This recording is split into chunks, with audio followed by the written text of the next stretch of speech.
لوگوں 30,000 کم سے کم 30,000 کا لشکر یزیدی لشکر ہے کم سے کم، سنی شیعہ نے جس کو لکھا ہے، اور زیادہ بھی تعداد ہے، لیکن 30 پر کوئی بحث نہیں ہے کہ 30,000 کا لشکر تھا، اور ادھر زیادہ سے زیادہ، ادھر کم سے کم کہہ دیجیے آپ 30,000، اور یہاں زیادہ سے زیادہ 132 امام کے ساتھی 132۔ جب گفتگو ہوئی تو شور تھا، اتنا بڑا مجمع تھا میدان میں، جانور تھے ان کے ساتھ، تو امام کی آواز اس تک نہیں جا رہی تھی اور امام کی اس کی آواز نہیں آ رہی تھی، تو امام نے فرمایا ان لوگوں سے کہو کہ خاموش رہے، تو اس نے آواز لگائی کہ میں حسین سے مذاکرہ کر رہا ہوں، سب کو خاموش کرواؤ۔ سب خاموش ہوئے مگر گھوڑوں کے ہنہنانے کی آوازیں، اونٹ اور جانوروں کے پیروں میں جو پازیبیں بندھی ہوئی تھیں ان کے بجنے کی آوازیں، گلے میں گھنٹیاں بندھی ہوئی تھی اونٹوں کے، ان کے بجنے کی آوازیں کربلا میں گونج رہی تھی آوازیں۔ امام نے فرمایا خاموشی نہیں ہوئی، کہنے لگا یہ جانوروں کی آوازیں ہیں، کسی انسان کی آواز نہیں آ رہی۔ امام نے اپنے دست مبارک کو فضا میں بلند کیا، جیسے امام حسین نے اپنا دستہ مبارک فضا میں بلند کیا، کربلا میں سناٹا طاری ہو گیا، جس گھوڑے نے جہاں پیر اٹھایا ہوا تھا وہیں اٹھا رہ گیا، جو گھنٹی بجتی ہوئی جھومتی ہوئی گئی تھی وہ وہیں رک گئی، سارے جانور بھی خاموش ہو گئے۔ امام نے فرمایا مجھے پہچان، میری ولایت ان پر بھی ہے۔ رونے والوں، سوال یہ ہے کہ جن گھوڑوں کو، جانوروں کو اشارے سے امام نے خاموش کروا دیا، وہ حسین کے بدن پہ دوڑے کیسے؟ اجرکم اللہ، اجرکم اللہ، اجرکم اللہ۔ خدا آپ کو کسی غم میں نہ رلائے سوائے غم اہل بیت میں، ہمیں رونے رلانے والوں میں قرار دے۔ عرفاء کا بیان یہ ہے، اہل عرفان کا، اہل ولایت کا بیان یہ ہے کہ وہاں حسین نے اپنی معرفت کروا دی تھی، لہذا انہوں نے امام کی ولایت کے نیچے آ کر حکم کو مانا۔ یہاں امام نے اپنی ولایت اٹھا لی تھی، اس لیے کہ وہ فضیلت کی جگہ تھی، یہ مصیبت کی جگہ ہے۔ جب گھوڑے دوڑیں گے تو یہ مصیبت کی جگہ ہے، جہاں خاموش کروا رہے ہیں وہ فضیلت کی جگہ ہے۔ جب اپنے فضائل کا اظہار کرتے ہیں تو اپنے حجاب ہٹاتے ہیں اور اپنے آپ کو دکھاتے ہیں کہ ہم کون ہیں، اور جہاں مصیبت آتی ہے، جہاں امتحان آتا ہے، وہاں ان کے اوپر سے ذمہ داریاں اٹھا لیتے ہیں۔ اس جانور کو نہیں پتا کہ میں کہاں پیر رکھ رہا ہوں، بات تو اس پر ہو جو اس گھوڑے پہ بیٹھ کے آیا ہے۔ اجرکم اللہ۔ آمادہ ہو گئے رونے کے لیے؟ وہ حسین کہ جسے چکیاں چلا پیس کے چلا کے جناب زہرا نے بڑا کیا، وہ حسین جن کا جھولا جھولانے کے لیے جبریل آتے تھے، وہ حسین جس کا رونا نبی کو گوارا نہیں تھا۔ مدینے میں ایک گلی کوچے سے گزر رہے ہیں سرکار، ایک گھر سے ایک بچے کے رونے کی آواز آئی، حضرت نے دروازہ بجا دیا، ایک بی بی خاتون باہر آئی، کہا اس کو خاموش کراؤ، یہ تمہارا بچہ ہے مجھے پتا ہے، مگر اس کی آواز میرے حسین سے ملتی ہے، جب اس کو روتا ہوا سن رہا ہوں میرے حسین یاد آ رہا ہے۔ کچھ بچے کھیل رہے تھے مدینے میں، نبی نے ان میں سے ایک بچے کو گود میں اٹھایا، پیار کیا، زمین پر اتارا، آگے بڑھے، صحابی محترم نے پوچھا یا رسول اللہ یہ کس کا بچہ ہے؟ فرمایا مجھے اس سے غرض نہیں ہے کس کا بچہ ہے، مجھے تو اس سے غرض ہے یہ میرے حسین سے محبت کرتا ہے، میں نے دیکھا ہے یہ میرے حسین کے ساتھ جب چلتا ہے تو چلنے میں حسین سے آگے نہیں نکلتا، حسین کی بے احترامی نہیں کرتا، اس لیے مجھے یہ بچہ اچھا لگتا ہے۔ بی بی ام سلمہ سے فرمایا میں سفر سے لوٹا ہوں، کچھ دیر کے لیے استراحت کروں گا، اس دوران میں اگر کوئی ملنے آئے تو کہہ دینا نبی اس سفر سے لوٹے ہیں، آرام کر رہے ہیں، سننے والا چلا جائے گا۔ ابھی نبی حجرے میں گئے کہ امام حسین کو خبر ہو گئی کہ نانا آ گئے، دوڑتے ہوئے آئے، 3 سال کی عمر ہے، دوڑتے ہوئے آئے، حجرے میں جانے لگے، بی بی نے ہاتھ پھیلا کے رستہ روک دیا، حسین تمہارے نانا آرام کر رہے ہیں، کہ نانی مجھے بھی روکا ہے؟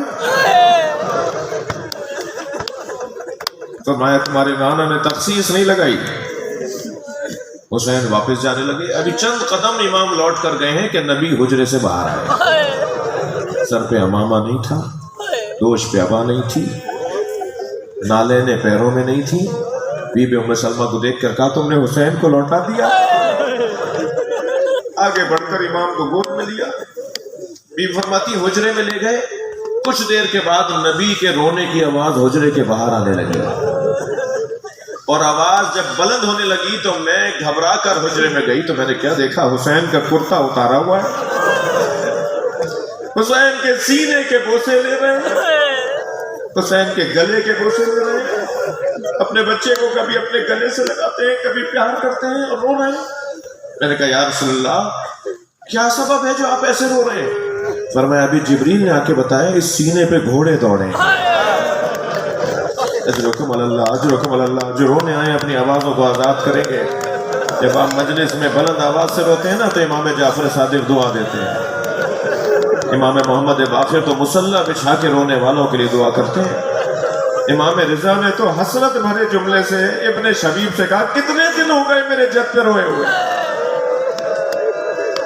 لہذا جو اہل دل ہوتے ہیں وہ مجلس ڈھونڈ رہے ہوتے ہیں کہ ہم ممکن ہے ساری میری تقریر میں میرے خطاب میں آپ کہیں بھائی فضائل اور روب دورانی ہمیں بہت سمجھ میں نہیں آیا، اچھا نہیں لگا، لیکن مصائب تو انہوں نے پڑھ دیے۔ جب مصائب کا دورانی آئے نا تو میں اپنے سمیت آپ سب سے کہہ رہا ہوں ایسے ہو کر بیٹھے ہیں کہ جناب زہرا دیکھ رہی ہیں، کتنی غریب ہے حسین کی ماں۔ علامہ مجلسی لکھتے ہیں کہ جب مجلس ہوتی ہے نا تو جناب زہرا مجلس میں آتی ہے، فی یدہا خرقۃ، بی بی کے ہاتھ میں ایک رومال ہوتا ہے، تسم دموع الباقین، رونے والوں کے آنسوؤں کو جمع کرتی ہیں۔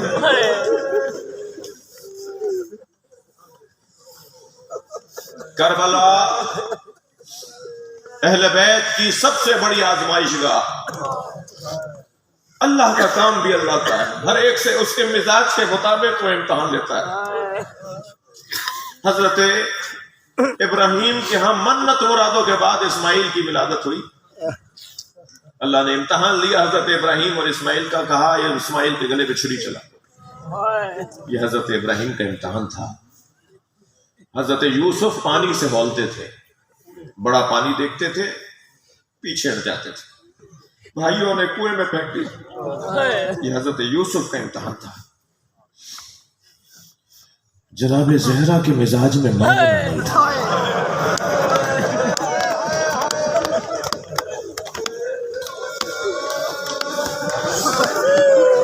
کبھی اپنے بابا سے کچھ نہیں مانگا، کبھی اپنے شوہر سے کچھ نہیں مانگا، 3 دن تک کنیز مانگنے جاتی رہی اپنے بابا سے مگر کہہ نہیں پاتی تھی، مانگنا آتا ہی نہیں تھا زہرا کو۔ واپس آ گئی، تیسرے دن نبی بی بی کے پیچھے پیچھے آیا اور کہا فاطمہ تم مجھ سے کچھ کہنا چاہتی ہو؟ تو جناب فضہ کی آواز آئی ہے اللہ کے نبی ذرا فاطمہ کا ہاتھ دیکھیے، چکی کی چوب سے سیدہ کا ہاتھ زخمی ہو گیا ہے، سیدہ اپنے حصے کا کام مجھے نہیں کرنے دیتی اور خود کرتی ہے اسی زخمی ہاتھ سے۔ تو میں نے کہا تھا اتنا آپ میری خواہش کو مان لیجئے کہ اپنے بابا سے کنیز مانگ لیجئے، میں گزارش کر رہی ہوں کہ بابا سے کہیے کہ مجھے کنیز دے دیں۔ یہ روزانہ آپ کے پاس آتی ہے کنیز مانگنے کے لیے مگر یہ کہہ نہیں پاتی، جس کے مزاج میں مانگنا نہیں تھا اس کی آزمائش یہ تھی کہ بھرے دربار میں فدق مانگنا ہوگا۔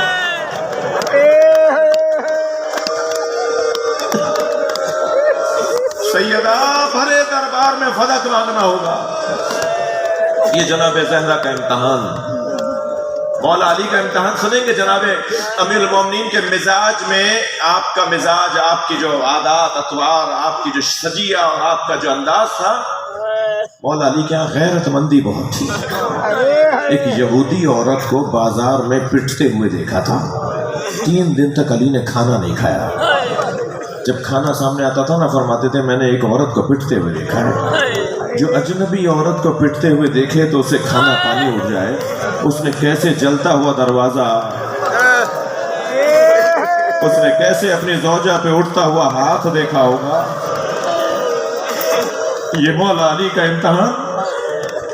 امام سجاد کا بدن نازنین بہت تھا، نازک بدن تھا امام سجاد کا، آپ کے ہاتھ، آپ کے پیر، آپ کا بدن مبارک نرم اور ملائم نازنین بدن تھا.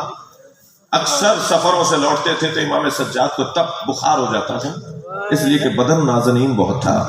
جس کا بدن اتنا نازک و نازنین ہو اسے کوفے کے بازار سے گزرنا ہوگا، اسے شام کی راہوں سے گزرنا ہوگا، اس کے پیروں میں کانٹے چبھیں گے، اسے تازیانے مارے جائیں گے.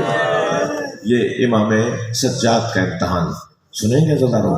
امام حسین کو پیاس بہت لگتی تھی، یہ امام حسین کا امتحان تھا. بار بار مولا حسین کو پانی کی طلب ہوتی تھی بچپن سے، اور نہ صرف بچپن سے، دنیا میں آئے نہیں تھے کہ ایک دن جناب زہرا نے فرمایا بابا یہ جو بچہ میرے ساتھ ہے نا یہ مجھے رلاتا ہے.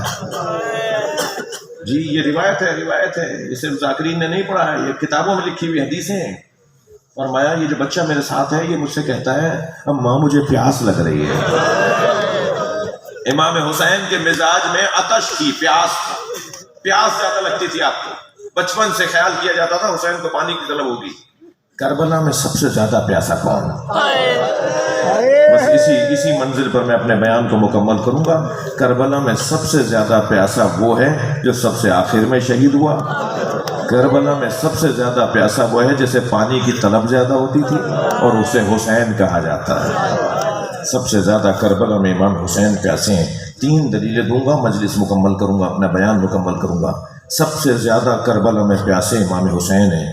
پہلی دلیل یہ ہے کہ جب جناب علی اکبر نے کہا نا بابا چند گھونٹ پانی کے مل جاتے تو میں بتاتا کس کا پوتا ہوں، میں دشمن کو بتاتا مجھے کس عباس نے تربیت کی ہے.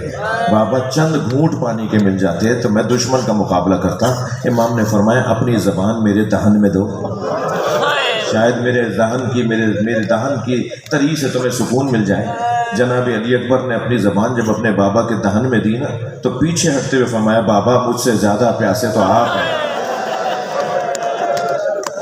اجرکم اللہ، اجرکم اللہ، اللہ آپ کو کسی غم میں نہ لائے. دوسری دلیل دوں، دوسری دلیل یہ کہ جب زلجنا خبر شہادت لے کر آیا ہے نا تو زلجنا پہلے تو ڈھونڈ رہا تھا کہ سکینہ کون سے خیمے میں. بہت سنا ہوگا نا آپ نے کہ بیٹیوں کو باپ سے بڑی محبت ہوتی ہے، باپ بھی بیٹیوں سے بڑا پیار کرتے ہیں. میں نے کربلا کے مقتل میں دیکھا ہے گھوڑا ڈھونڈ رہا تھا، زلجنا ڈھونڈ رہا تھا سکینہ کون سے خیمے میں. اسی خیمے پہ جا کے رکا جہاں سکینہ تھی اور زمین پہ ایسے پیر مارنے لگا جیسے ماتم کر رہا ہو، گلے سے ایسے آوازیں نکالنے لگا جیسے نوحہ پڑھ رہا ہو. بی بی نے جب بابا کے گھوڑے کی آواز سنی نا باہر آئیں، انتہائی وقار کے ساتھ قدم اٹھائے. گھوڑا گردن جھکائے کھڑا تھا. بی بی نے گردن پہ ہاتھ رکھ کے ایک ہی تو سوال کیا یا جواد و ابی حل سقیا ابی ام قتلا شانا. کربلا میں سب سے زیادہ پیاسا کون تھا؟ دوسری دلیل دے رہا ہوں، اے میرے بابا کے با وفا گھوڑے مجھے بس اتنا بتا دے پانی پلا کے مارا یا میرے بابا کو پیاسا مار دیا. اور تیسری دلیل یہ ہے کہ امام سجاد نے قبر حسین پہ یہ نہیں لکھا کہ یہ مظلوم کی قبر ہے، یہ غریب کی قبر ہے، لکھا یہ اس کی قبر ہے جسے پیاسا مارا. کربلا میں حسین کو پیاسا مار دیا. لعنت اللہ علی قوم الظالمین. یا اللہ